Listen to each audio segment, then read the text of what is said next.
Welcome back to the Wealthy Future Lawyer Squad podcast. I am your host, Lauren Klein, and I am so excited to be back on the podcast mic with my guest today, the fabulous Angela Vorpahl. I have known Angela for over 3 years now. We connected, I think it was right when, like 2020, the spring of 2020.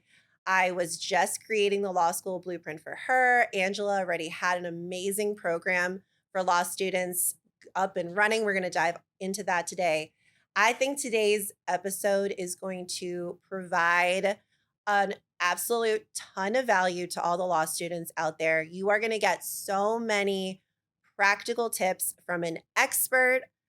Let me just give you the bio, because the bio itself is just going to really give you a little insight to how amazing this episode is going to be. So, Angela Vorpahl is a strategy coach for new law students and for new lawyers. Both, very easygoing, simple times in our lives, right? Like no stress, nothing going on there. Prior to becoming a coach, Angela graduated in the top 1% of her law school class. No big deal. We got a smarty pants over here, Angela. She clerked for a federal judge, which is so amazing. And she worked as a big law associate in New York City. So when I hear all of that, I hear like the absolute creme de la creme of a resume of a law student right there. 10 years out of law school and amazed by the fact that how to get good 1L grades and how to be a rock star first year associate still felt like a mystery, which is just so wild. Just as it had for Angela and for myself when I first started out.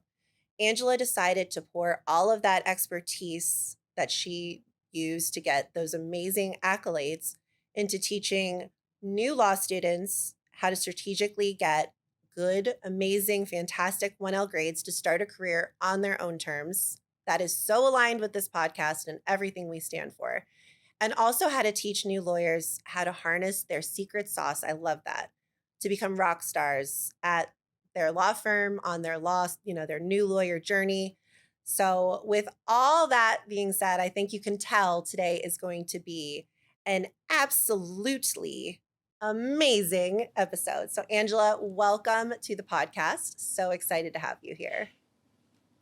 Yeah, thank you so much for having me, Lauren. I'm pumped for this conversation. I know that we have connected several times over the years, and I am just so excited to see that you've launched this podcast, and I know it's giving amazing value to the law students and lawyers out there. Yes, it's so needed. Both of the things that we're doing are so needed in the law school and the new lawyer community.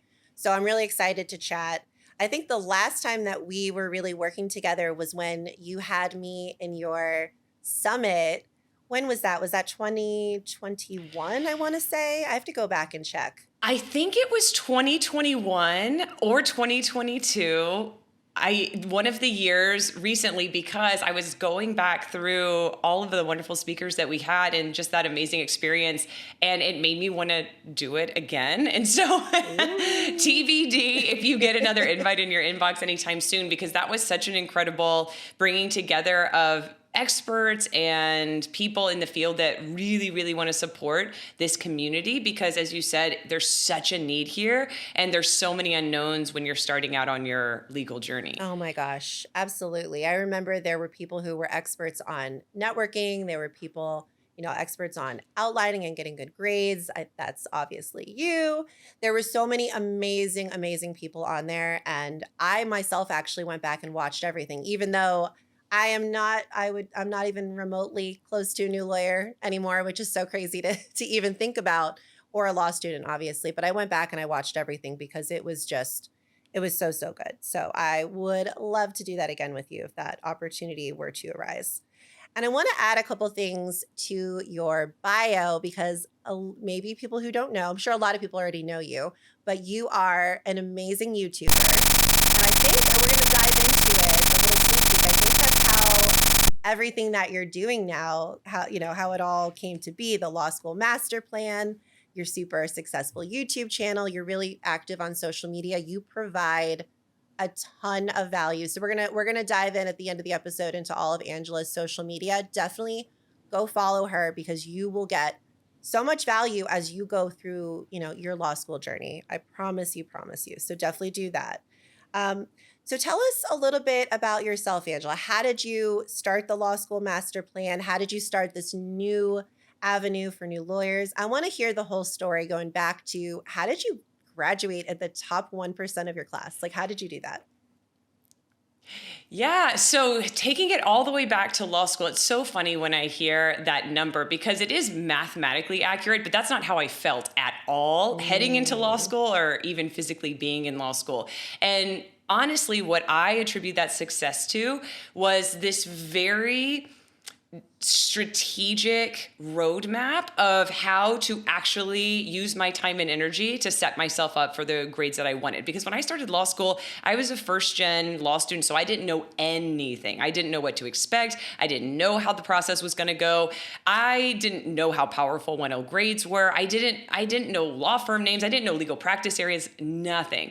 And so I think for a lot of us when we first start out, there's sort of, yes, this naivete, but also this belief that law school is going to be college 2.0. And everything that we've done up to this point, we can do the same thing and expect the same results. And I think there's this really sort of terrifying moment in that first week of law school when you realize that this is an entirely different ballgame and an entirely different experience with different rules, many of which are not communicated to you.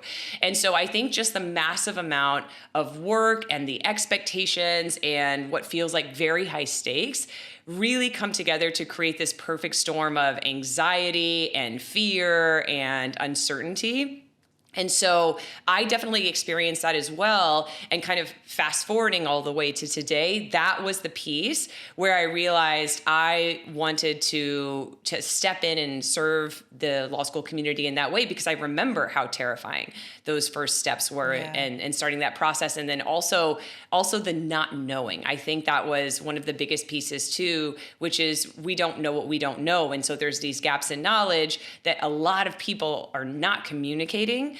And then you start and you feel utterly lost and you feel like you are going to fail and everything that you've worked so hard for up to that point is going to be for nothing. And so that was sort of my experience in law school. And as I kind of relate back to it over the years, I realized that it wasn't magic. Like these grades, it's not because I'm a genius. It's not because I'm smarter than everybody else. It was really, really strategic what I was doing and how I was doing it. And that's what was intending to recreate with Law School Master Plan in this program, is getting really tangible about the steps that it takes to set yourself up for the grades that you want. Because it's not that law students are not capable. It's that we're not given the resources and the tools to be as capable as we truly are. Because everybody who continues on to law school is smart and hardworking. They're overachievers. They want to succeed. They want to show up and give everything that they have. And there's not really a way to channel that energy and that focus in a way that gives you the results that you want. Excuse me. And so that's sort of the bringing of that those tangible steps, those strategic steps to what you are already bringing to the table, right? Your mental horsepower and your work ethic and your motivation to be able to really translate that into results that you're excited about. Yeah, I think that is it's such a good look, especially for those of, the listeners who are 1Ls right now. I think it's going to be very validating for them to hear from you that it's not unusual to really feel like you don't know what's going on when you're a 1L. That's so common. And I don't know, in my experience, maybe not, maybe all law schools are not like this, but mine, I feel like it was very much like dangling a carrot, like, oh, we're not going to fully tell you how to succeed. We're going to kind of keep it hidden from you. And you, maybe if you have a lawyer in your family, or maybe if you somehow found the books before, maybe if you got lucky to fall into your program before they went to law school, then they'll have an idea of what's going on. But it's just such a, like, I don't know, it's like hidden from people. And then also, like you were saying, Angela, that you go into a room where you, before, when you were in university and your life, you were probably one of the smartest people in the room, or maybe one of the hardest working people in the room. Whatever it is that got you to where you are, you're in law school, you've gotten to that echelon of education and you've put in the hard work, but now you're surrounded by everyone else who's probably in the same boat. And that threw me for a loop personally, because I was like, oh my God, I'm not the smartest person in this room by far. And I have no idea what I'm doing. So it was very scary and very discouraging and disheartening, because I just felt like there was no way I was going to be able to succeed. I feel like I felt like I had no tools to succeed. Yeah, and I have a lot of theories about this because I've thought about this so much over the Yeah, I'm years. curious. I want to hear this because I'm like Yeah, so fascinated so by this. so the thing that makes law school inherently competitive is the curve, right? It's the way that we're graded. And so when you walk in, yes, we're surrounded by like other smart people, hard workers, overachievers, but there's also now this shift in the paradigm where we can't all quote unquote succeed. We can't all be at the top of the class because of the way that law school is graded. And so now you've basically pit people who inherently have these characteristics, these perfectionist characteristics or these overachieving characteristics against one another in a zero-sum game. And so that creates not only the competitive atmosphere, but the anxiety and the tension and the pressure and the fear and the stress, coupled with the fact that so many of the most competitive jobs out of law school make initial cuts based on 1L grades. And so now you've just added fuel to the fire and created this pressure cooker where everyone is competing also for a prize that feels very big, and very much a zero-sum game.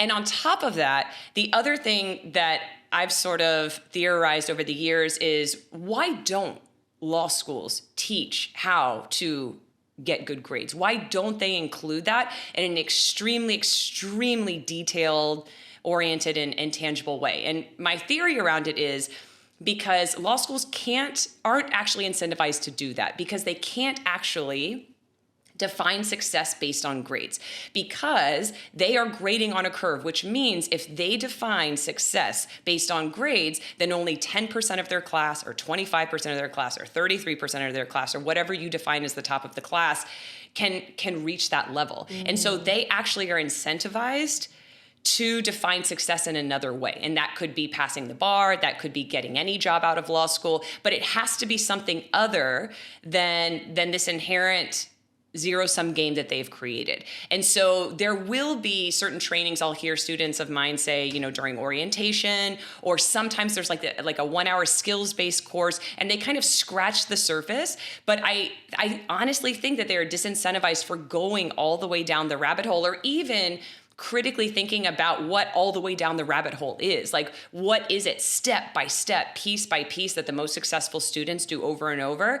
Because even if they were to teach that to everybody, and it was incredibly clear, and there was no hiding the ball, and professors were very transparent about what they wanted on final exams, all that would do is make the curve even tighter. So now they still can only give out 5 A's, and they can still only give out 10 A minuses, but now the pieces and the points that are separating each person are just that much tinier and much harder to distinguish. And so I think not only why law schools as an institution are disincentivized from teaching these things or even thinking about these things honestly in a critical way, but also professors are disincentivized from being straightforward with their students about what they want. Because if they're straightforward and they're very clear and they give you past exams and model answers and they walk you through exactly what they want, all they've done for themselves is create more work to make a distinction between the final exam answers that they're seeing. I still think it is 100% their responsibility to be transparent. But again, because that directive is not given to them and they're disincentivized from doing it, I'll hear professors tell students that they are hiding the ball on purpose. They'll be some of them act as though they don't. Some of them are very clear about the fact that they do. And that is such a disservice, I think, especially to people, to all of us. But like you said, unless you have stumbled across a resource like one of our programs, or somebody in your family has recently gone through this, or you have a mentor that happens to be very, very insightful when it comes to these strategy pieces.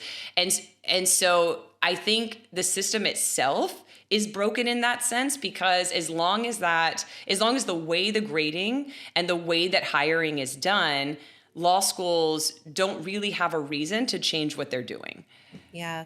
All of that is so, so true. And then I think you add even more fuel to the fire by creating this hyper competitive environment where everyone is kind of doing like a poker face and pretending like they know what's going on. So it makes everyone else feel like, oh my gosh, so and so knows. I don't know, which creates even more anxiety, more fear, decreases your confidence, which all of that is so detrimental to you being successful, to you feeling motivated, to you showing up every day, raising your hand in class, going to the professor during office hours, even knowing that you can do that, all of that. And then I think what also happens, and this ties in so well to your new program for new lawyers, is this it's almost like this elitist mentality where you are only quote unquote successful if you get into one of these big law firm jobs, where it's like, oh, where are you going to summer? Where are you, clerking this summer? What are you doing this summer? And it just creates this environment that is so toxic because not everyone wants to go down that road. Not everyone necessarily will be able to go down that road, but that doesn't mean that they won't have successful law careers, successful careers even in other industries, happy lives. And so it's almost like if you don't get into this big law firm, you have not succeeded, which is bananas and absolutely crazy. And a lot of the times you can take a path like I took. I started at a big four accounting firm, went to a boutique law firm, never anticipated going to big law. And then through my networking and just really busting my butt for a couple years at a boutique firm, learning the ropes about tax and trust and estates and making a name for myself, I got to the big law firm. So it's like there's all these different avenues and there's so many ways to be successful and happy without necessarily fitting this prototype. So I think all of that, it just creates this negative toxic environment that it's not even reality when you think about it at the end of the day. Yeah, and I think law school absolutely creates that all or nothing environment Yeah. where, yeah, you've either quote unquote succeeded or you haven't. And again, I think that it's so interesting, and this happens both in the law school industry and also the legal industry, of everybody knows that there's a problem. Everybody loves to recite the statistics of how the group of lawyers generally, as compared to the general public, are more anxious, more stressed, more depressed, have more issues of substance abuse. And yet I don't actually see major shifts happening around that. And I think law school and the legal industry in general is a traditionally sort of old school environment, right? We've done the same thing the same way for so long that I think it makes it very, very difficult for anybody to sort of lean into the innovative or the new or the testing something different, like you might see in other industries. And so when we are in an environment that is inherently hierarchical, because that's what you have created. Yep. With the curve and the way that law school is graded, and also hierarchical in the sense of the legal industry, because we put, as you said, like so much emphasis on the prestige, and like literally categorizing law firms in echelons to the point where you are now evaluating your own self-worth based on these very extrinsic metrics, which is 100% what happened to me, and I'm sure to some extent happens to all of us. And then you have to do the work after you get out of those environments of deconstructing that so that you can give yourself permission to do different things in life. Like you said, to go and pursue different career paths or go and try things or be curious. And I think that that's so hard for us to do because it's been hardwired in us for so long that there is a hierarchy, that there is this ladder, that there is a good, better, best, and we should always strive for that top rung. And that top rung is very well defined, and it doesn't leave any room for flexibility or change or curiosity. Yeah. And I mean, you and I both got to that quote unquote top rung. Like we got to, as an associate in big law, like the next step is partner. Like that's the goal, right? And we are both now doing different things. And so that to me is an indication, yes, not to say that that path is not good or is not the right fit for many people. But you don't have to go down that road and stick with that road to find success and joy in your career. So I feel like that should be very, hopefully inspirational to those who are listening. Like, definitely if big law is your goal, go for it, do the thing and see if it works for you. And if it doesn't, that is just fine. That is totally okay. I got up there and I looked around and I'm like, I don't know that anyone's really happy up here. So I think I'm going to switch gears now and start my own law firm. And it's been a wild ride. It's been a lot of fun. It's been scary. It's been awesome, but it reinvigorated my law career.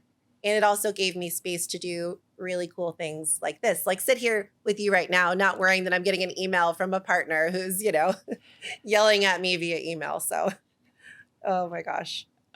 Oh my gosh, 100%. 100%. Yeah, everything you described, it's the full human experience. It's Yeah. actually experiencing life in all of the different ways, not just in this one very concrete, tiny box that I think we've been messaged to believe that our career has to be. Yeah. And we're human beings first, law students second, third, fourth, whatever, lawyers after that. Like, we're all just here having a human experience. And there's so many different ways to do that. Okay. So all the questions I'm going to ask you just tie in so nicely to this conversation. But before I do that, I want to read this quote from your Instagram because I thought this was just so eye-opening. And when I talk to people about what I do, that I do mindset and success coaching work with law students, they kind of look at me like, huh? What does that mean? I don't understand what that is. And I think what you say here is so, so on point because let me just read it and then I want to comment on it. You said on Instagram, the real reason law students fail to achieve the grades they want is not because they are incapable. It's because they do not let themselves see how capable they actually are. And then you go on to talk about how, a lot of people think they're not that smart or they don't have what it takes, or maybe being a lawyer isn't for them at all. And then you go, no, you don't have the right study systems in place and you don't believe in yourself. And when you combine those things together, it's magic. And it's so fascinating because your work is very like, here are the steps that you should take. And, I know you tailor it based on learning styles and all of that. But I love that you combine the practical steps with the mindset piece, because if we don't believe in ourselves, if we don't feel worthy or capable, we're going to tell ourselves stories and then we're going to take action and make decisions based on that. And so I just thought I thought that was really, really cool. So I think that leads really, really, really nicely into my first question. So I ask these questions of all my guests and it's so fun to hear the different responses. So I'm going to start with the first question I always ask. How have your views towards money and mindset, changed from law school to now? And what was the biggest shift?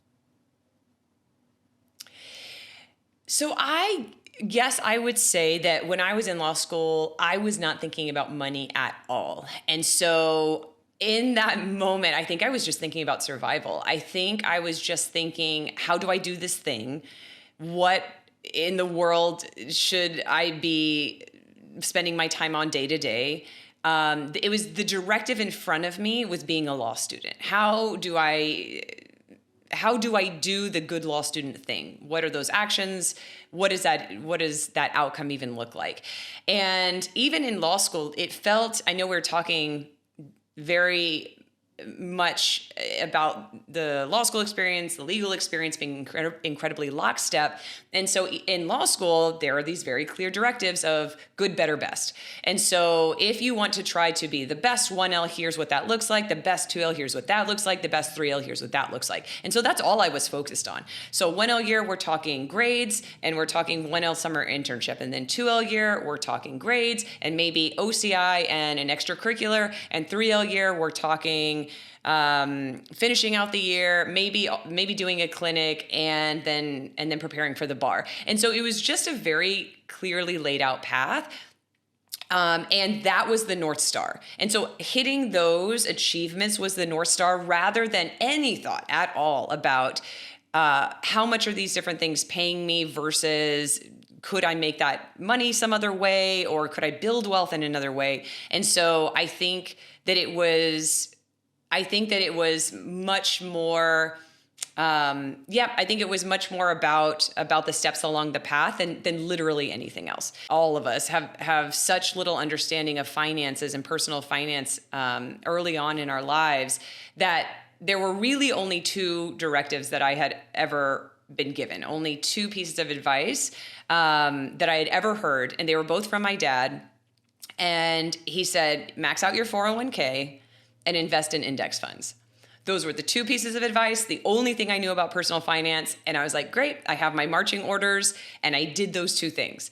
And so it's so funny when you say today, because that was 5 years working in big law until I made that transition. And then when I made that transition, that's when I started to go off the beaten path. So like, that's when I started to really have to have these conversations with myself and think about life in a more multifaceted way of like, okay, what is the new vision and what are the creative, resourceful ways to get there, including with money? How am I going to spend it? How am I going to save it? How am I going to invest it? What does it look like to take a loss in service to bigger growth, which is something I had never thought of before. And then also not only on the personal finance side, but on a business finance side of starting your own business and what does that look like, and how do you incorporate things like team members and fixed costs. And so that was a whole nother journey that I've been on the last 3.5, 4 years. But on the personal finance side, I think when I started working at a law firm was the first time where I had real money. And so then I felt like I had options with what to do with it. But I think also this sense of stewardship and responsibility kicked in again, which is like, what is the best thing I could do with my money? I want to figure out what that is and do those steps. Yeah. And I mean, to start in big law right out of school, that's a lot of money for someone who's in their 20s to suddenly be receiving in a paycheck, and I mean, your dad gave you solid, really good advice. And it's great that you had someone there to give you advice. I mean, that is such a wonderful, I want to say starting point, because a lot of people don't even know to do that. They don't know to put anything in their 401k. They don't know what an index fund is and the power of index funds and the simplicity of it. And I think it takes some people a very long time to learn all of that. So you had a great starting point, and that's amazing. But it's so cool to hear that, as you started a business, it's like a whole other, mindset right there. Um, when I started out of law school, I don't think I received any advice other than work hard and pay off your student loans, which seemed at the time extremely daunting, and I didn't know how I was going to do it. Um, but I think something that kind of helped me, and I don't subscribe to this notion anymore, but at the time I was very much like, I'm going to continue to live like a student so I can pay off these loans. And I was very conscious, almost too conscious of avoiding lifestyle inflation, coming in and just buying the new car immediately or going out to lunch every day. And now I'm much more abundant, when it comes to money, but I'm also intentional. But I think it's really cool that you had that foundation to start with. That's really, really great. What would you say the best choice you've made when it comes to money? I would say, and this was probably less of a choice. Well, it was a choice. I guess it was an intentional choice, but when it came to money, specifically around higher education. So I chose to go to an undergrad university where I was given a full scholarship. And then I chose to go to a law school where I was also given a full scholarship. And so I came out of higher education without any student loan debt, which is an incredibly privileged place to be. And in my mind at the time, it was so ingrained in me in my upbringing that you need to be really fiscally responsible around money. You need to save it. You need to make sure you're not spending on anything frivolous, anything luxurious. and just being really, really intentional, because that's how my parents were raised. And, my dad comes from a family of 6 and my mom comes from a family of 9. And so there was not a lot of extra money around. And so because they came from that background, that's how they raised us as well, me and my 3 sisters. And so when the opportunity arose to go to a university in state for a full scholarship, it was not even a question in my mind. I never even considered applying out of state. And then same thing for law school. It was never a question in my mind, and I never even considered applying out of state. And so I think that was sort of the driving force behind both of those higher education decisions. And there are so many other factors at play that I didn't even consider. What city I might want to live in, or what lateral opportunities I might want to have, or the practice areas. I didn't know any of that. I had no visibility into that. And so this was the default position. But if we're talking specifically around money, that was an amazing default position to have, because it opened up so much flexibility and freedom once I graduated to be able to make my career look exactly the way that I wanted. Yeah, I think that's a very important point, because I think what happens to a lot of law students, and then as they become attorneys, is they, maybe they have a lot of law school debt, or they do find their lifestyle really kind of creeps up, the cost of living creeps up, and they're not really smart about it. And then what happens is you get stuck. If you're in a practice area you don't like, or if you're at a big law firm that you don't like, or a boutique firm, or whatever it may be, that you're not enjoying, you, not to say you're stuck forever, but you definitely, your options become more limited. You may not be able to pivot as quickly or change. And so I think that, not everyone's going to come out of law school with no debt, although I hope many people do. And I think that that's a whole other like hidden, like hide the ball thing, that there are these scholarship opportunities out there, and I think a lot of people don't realize it. But if you're not in that boat, that's okay. That's totally fine. I was kind of in like a quasi. I had a partial scholarship, and I still left law school with over $100,000 in law school debt. I'm not even sure. Like looking back, I was so unaware of my money. I don't even know how that happened, because I had a 75% scholarship. And somehow between my JD and my LLM in tax, which I still went to a state school, so I digress, but I think my point here is that as you move through the law school journey, as you move into your lawyer journey, being intentional and smart about your money, wherever you're starting at, is going to allow you to pivot and do fun things and be innovative and not feel stuck.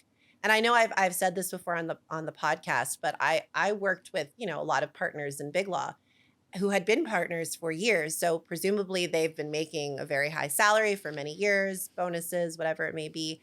And they felt like they couldn't pivot. They felt like they couldn't do something else, even though they're, high earners. And so it's designing your money and your life intentionally, and making strategic decisions along the way. It's so important. So kudos to you that you made those decisions to go to those schools. Even though maybe you didn't look at practice area and city, it set you up to be able to do what you wanted to do, to work with law students, to decide where you were going and not feel like you couldn't pivot. What do you think the biggest mistake that you've made with money has been? Oh, I had a good thought on this one, because I oh, I know. Yes. Okay. So this is kind of a mini story in and of itself. Okay, so I went to law school at SMU Law in Dallas, Texas. And for those of you guys who might not be familiar with Dallas, it is located in Texas, which you might assume would sort of give vibes, or give a culture off of like friendly and down home, and like small town values. And that's what I was expecting very naively. And when I got to Dallas, I realized that there was a complete different value structure in place in that city that was very prevalent. And so one of the things that I've since heard about Dallas is that it's the LA of Texas. And there's this mindset of the $30,000 millionaires, which is, it doesn't matter how much money you're actually making. You need to make sure that it looks like you are a millionaire, that you are wearing name brand clothes, that you are driving a name brand car, that you're sending your kids to the best preschools, that you're going to the best church, that all of the appearances of wealth are around you, regardless of what your fiscal means actually are. And this was a complete sort of shock moment for me because I had never been in a culture like that before.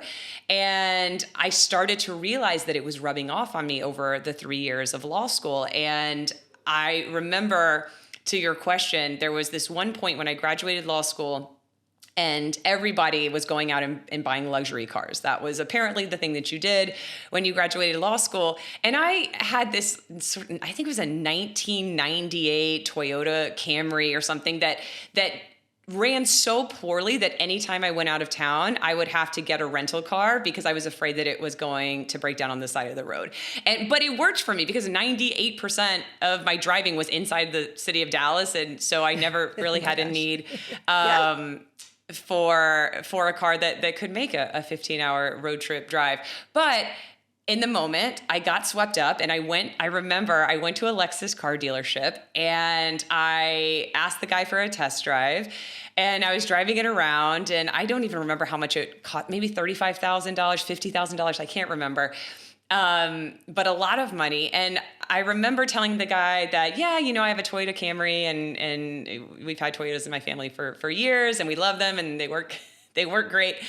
And the guy said, oh, well, that a Lexus is just a Camry with sort of a shiny top put over it. And I remember thinking that, and thinking of, well, of course it is. Of course that's what a luxury car is. And in the same moment thinking, well, yeah, but I want to buy the Lexus so that everybody can see me driving a Lexus. That's the whole point. And so there was this tension in that moment where I was seriously considering making a purchase that in no way aligned with any value or interest of mine. I don't care about cars, and I definitely don't care about other people seeing the car that I drive other than getting me from point A to point B. And yet I was very, very, very close to allowing this culture and this mindset around money in this particular city really almost drive that decision. And then I wound up moving to New York City, where I didn't need a car at all, so that was such a saving grace.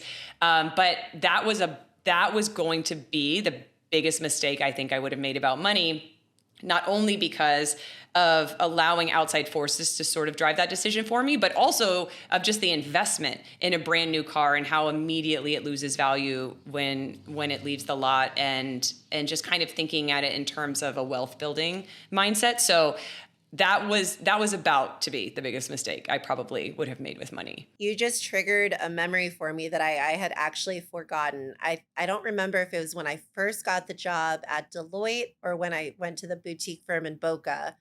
But I remember very clearly my dad and I needed a new car. My car it died. So there was a need for a car, but I wasn't sure what I wanted to get. Like, I'm not a huge car person. So I remember very clearly I went with my dad to the Mercedes dealership. And I think at the time, Deloitte did not pay very well. I was making like 65,000. And I test drove this like black four-door sedan Mercedes Benz that looked like what I thought a lawyer would drive. Like, but it looked like something that like a 70-year-old man would drive. Like, it was not even like a cool car, but I thought that that's what a lawyer would drive. And I remember my dad being like, this is a lawyer car. Like, this is a lawyer car. And thank goodness I also did not buy that car. I went and I got a very nice Acura, which drove me to Miami every day, back and forth for years. I loved it.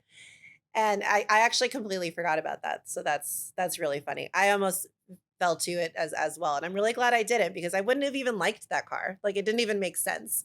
Yeah, and it's also like I've heard stories where people have bought new cars, and it's so meaningful to them, and it's something that they've dreamed about for years, and it's really representative of how far they've come and the work they've put in. And I think that's a really beautiful expenditure of money, and sort of reflection back on how far you've come and what you've accomplished. But I think the biggest piece for me was that being a value for me and something important to me, and it coming internally rather than the external pressure. And I think that was the first time I had experienced anything like that before.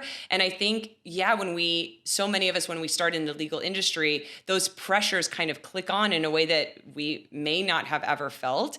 And you just see the visual of, like you said, what a lawyer is, what a lawyer drives, how a lawyer lives, the type of clothes a lawyer wears, you're so surrounded by it that it can very, very easily sort of seep in, and cause you to make buying decisions that are not really your own. And so I think that was something that I had to kind of extricate myself from, and really be able to put that filter on of, is this something that I feel like is aligned with me, even though I probably didn't have that language for it at the time, or is it something that I'm doing because I think this is what lawyers do?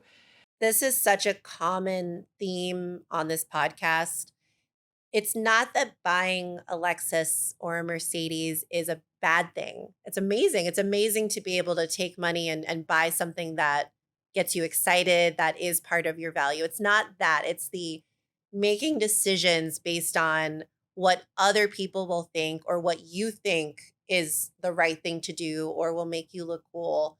Like I drive a Lexus now, but also my husband and I only have one car because we don't need 2 cars. We live in South Florida, there's Uber, he's in law enforcement, he has a work car. So we decided we have 2 kids, I'm a mom, and I wanted a car that wasn't a mom car. For me, that was very important. As I went into the motherhood journey, I'm like, I need a car that I can still feel cool in, but that can also fit 2 car seats and when we go on trips and everything. And for us, that was getting a Lexus. It's not the thing itself that is good or bad. It's the decision making and the process that we go through and making sure that our decisions are aligned with who we want to be. I'm all for spending money. I'm all for luxury items, travel, food, if that is what lights you up. If you're doing it just because you want to keep up with the Joneses, which is very easy to do. I mean, especially when I was in big law, there were a lot of people who not only were high earning, but also came from families with money. So it was very common to say, oh, yes, last summer when I was in the Hamptons, or, oh, and this restaurant. And again, nothing wrong with any of those things, but I'm sitting there, this girl who grew up like going like Carnival Cruise Line was like, that was like my Hamptons. And I'm sitting there, I'm like, oh, yes, I love that restaurant in the Hamptons. It's so great. And like trying to fit in because I felt like such a fish out of water. And, I think it's just so important to design the life that you want, whatever that is. There's really no limits. I truly believe that, but designing it to be what you want it to be, not what you think you should do. I think that's the secret right there. I completely agree. And I think that a lot of us find that by making mistakes and actually spending money in a way that we regret. And, the car was a big thing, but there have been smaller things along the way in terms of apartments or in terms of outfits or in terms of trips or that kind of thing, where I realized I crossed the line once I had crossed it. And so I think that, there life is messy and the path is windy and twisty and all of the things. And so I think the messaging that you're putting out there in terms of this podcast is really, really great and helpful, because a lot of us sort of stumble and our way there, and we trip and fall and make mistakes and have regrets. And in that process, realize that wasn't a line, but this is, or, oh, that's where that line was. And I know because I just crossed it. Yeah, in my one of my last podcast episodes with lawyer Britt, we were talking about how there really are no mistakes. It's just information, information as you go along the journey. And usually the quote unquote mistakes are the things that we grow from the most and we learn the most Totally. about life and ourselves. So I appreciate you sharing all of that. What made you want to start your programs, the law school master plan, now your program for lawyers. What caused that spark inside of you? So I was a practicing lawyer for, I would say, 8 years. And primarily I was working in IP litigation. And then when I left Big Law, I thought that I wanted to do human rights work. And so I did that for about 2.5 years. And I was sort of in that world and kind of familiarizing myself with all these different pieces and trying things in pro bono work and internships. And while I was like trying to find my way, because I thought that that was going to be the next thing, but I wasn't sure. And so there were a lot of unknowns. There were a lot of question marks. As I said, I had stepped off the path that I felt like was so clear and was so linear. And so in that process, I sort of got enamored with YouTube specifically, and sort of if anybody is a Casey Neistat fan, specifically his channel, and the videos that I felt that resonated most with me were with him sharing his views on life and how he had overcome obstacles and what he had learned.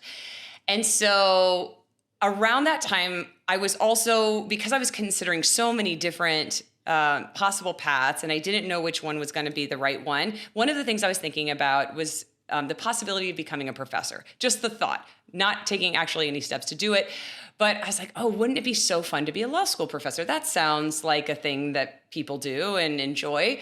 And immediately following that thought were all the things that you hear that teachers dislike about the job, right? The fact that you have to teach people that don't necessarily want to be there. You have to grade exams. You have to do research that you don't necessarily want to do. You have to potentially live in a city you don't want to live in to go to a law school that is not your first choice law school, so you can kind of move up the ranks and eventually work in a law school in a city where you want to work. And immediately thinking all of that, I knew that I didn't want it badly enough to go through however many years that was going to take to get to whatever I thought being a professor in a law school that I wanted to be at would look like. But the thing I could do was make videos, and whoever wanted to watch them could watch them, and whoever didn't have to. And so it was kind of this beautiful sort of removing of the gatekeeping and the barriers, and I could just teach, and I didn't need a certification, and I didn't need a particular degree or another group of people giving me the okay to do it or not. And so that was what sparked it originally. And then when I thought about, well, okay, if I were going to talk about something, what would I even talk about? And immediately what came rushing to me was all of the frustrations that I had starting out as a new law student and a new lawyer, and all the things they don't tell you, and all the things they expect you to know, and imply that you should know, and that something's wrong with you if you don't know them, without ever communicating them to you. And these gaps in knowledge were just these chips on my shoulder that I carried around for all these years, and I just really was fired up about shedding light on these things, and then also what to do about them. And so when the videos originally started, they were primarily geared toward new lawyers. So when you're starting out at a law firm, here's all the different things you need to know. Here's what they will not tell you. Here's how to succeed. Here's how to become a go-to associate, those kind of things. And then I realized that as I was posting these videos, a lot of people were commenting and interacting with me and asking questions. And a lot of the questions were way more general, way more high level. So it was, what is a lawyer? What is litigation? How much does a lawyer make? What does the day-to-day of a lawyer look like? Should I go to law school? So these more 30,000-foot view questions. And so I started making content answering the questions that I was getting. And I realized as I was going through that at least for me, that the majority of people that I was attracting or that were interested in this type of content were people that were heading into law school. And they didn't know what the process was going to be like, and they didn't know what to expect, and they didn't know how to do well, and they heard it was hard, but they didn't know what that meant. And so that's how the YouTube channel got started, and that's how I started making content for both of these groups of people. And so that was probably a year and a half that I was creating videos before I was introduced to the world of coaching. And so I had no idea that coaches existed. I didn't know that that was a thing. And I remember, it's so funny. So I remember when I first started down this path that I literally Googled how to be a law school coach, because I just assumed that that was a thing that existed in the world. And not only was it a thing that existed in the world, but surely there was a program that taught you how to be that. So similarly to how would you be a law school professor? How would you be a litigator? And I was so confused when all of the results that were coming back were things like how to find a job. So they were all like recruiting type websites. And that's when I realized, oh, I don't know that this is actually a thing. I think this is just something that I'm hoping to be able to bring in, but not something that may have been created beforehand. And so that's how I started like going down that rabbit hole, and then learning about the possibility of coaching as a way to actually serve people who might need the help. That's so cool. I'm a massive, massive fan of coaching. I use it in all aspects of my life. I have a business coach right now. I think it is just a way to kind of link arms with somebody and make whatever you're doing, law school, a new business, anything, just make it so much easier and just have someone kind of fill in the gaps and kind of say like, let me take your hand, let me show you how I did what I did. And I just think it's amazing. And I think it's so cool that you saw that there was no one else doing it. And that didn't make you say, well, I guess it's not a thing. I guess it's not something that's needed. Instead, because that's what a lot of people probably would do. Instead, you said, oh, wow, there's an opportunity here. There's an opening in the market and a need in the market for something. I'm going to go and create it. I think that's just so cool. Now looking back, now that you've done all the things, big law, now that you have this incredible program for law students and lawyers, if you could go back and tell your 1L self something, what would it be? So I love this question because there are so many things that I would tell my 1L self that I literally had to create a program around it, because I had to like download it from my brain into the world in some kind of tangible form, because it was just the A to Z of everything I wish I would have known, everything I wish I would have done, everything I wish they would have told me. But I think for me, kind of coming at it from specifically a place around strategy, is what I hear over and over, which is it's just mind blowing when you think about it, is that law school's been taught the same way for 140 years. And every year it feels like a mystery. It feels like a mystery about what to do. It feels like a mystery about how it's taught, how it's graded, how to spend your time. And so the biggest thing that I want law students to understand is law school doesn't have to be a mystery if you have a strategy. And I think for so many of us, we go into law school assuming that we should know how to do it, because it's just school. It's just school. We've done school for 20 plus years and we've always done well. And so why would we think that it wouldn't go well this time? Why would we think that we would have to have a new approach? And that if we did the same thing that we've done before, it wouldn't work in the same way. And so I think there is some naivete there about how the law school process works and functions and is taught and tested.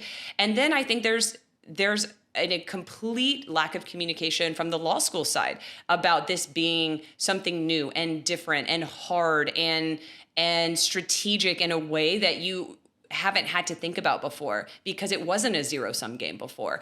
And because everybody in the class could potentially get a 4.0, and because the way that jobs were handed out didn't have an overwhelming impact, specifically and only on grades, and there were other things that you could do to really make yourself a strong candidate, and you had the time. I hear so many undergrad students who start law school talking about how I could study, I could cram for exams, I could have an internship, I could go out with friends, I could have hobbies. Like there was so much spaciousness to be able to have this full life. And in law school, especially when you're just starting out, especially that first year, all of these are new learning curves. So all of these take a lot of time. All of these take an insane amount of energy and focus. And so I think it's just a complete paradigm shift from what we've experienced. And because that languaging isn't really out there, we feel like it's our fault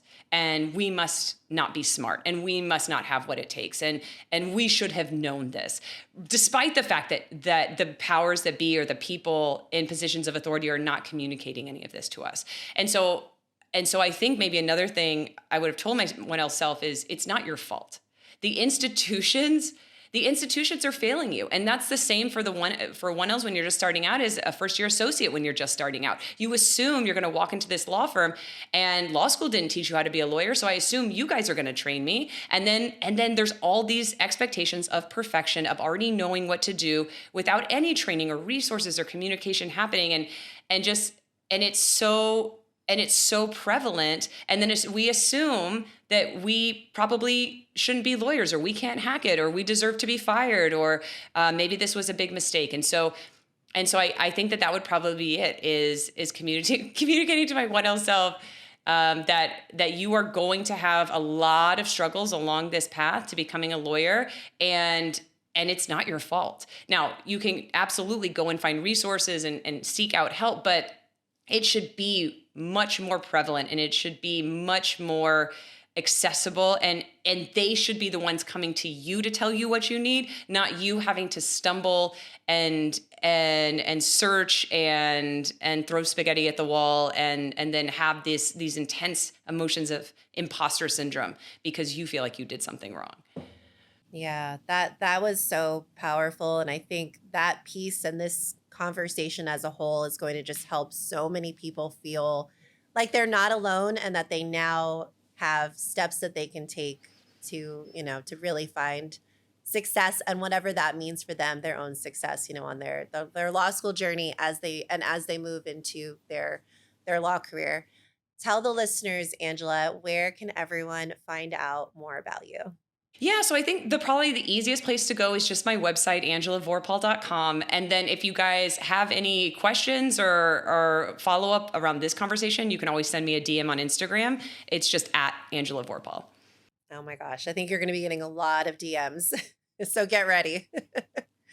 Oh, thank you so, so much, Angela. I know this is going to be a really, really good episode that people are going to go back to and re-listen and just use as a resource as they go along their journey, so they can really feel like they truly are not alone and that they can take the right steps. So I appreciate your time. Thank you so much for all your insight and your wisdom and your energy in this episode. I appreciate it so, so much. Yeah, my pleasure. Thank you so much for having me, Lauren.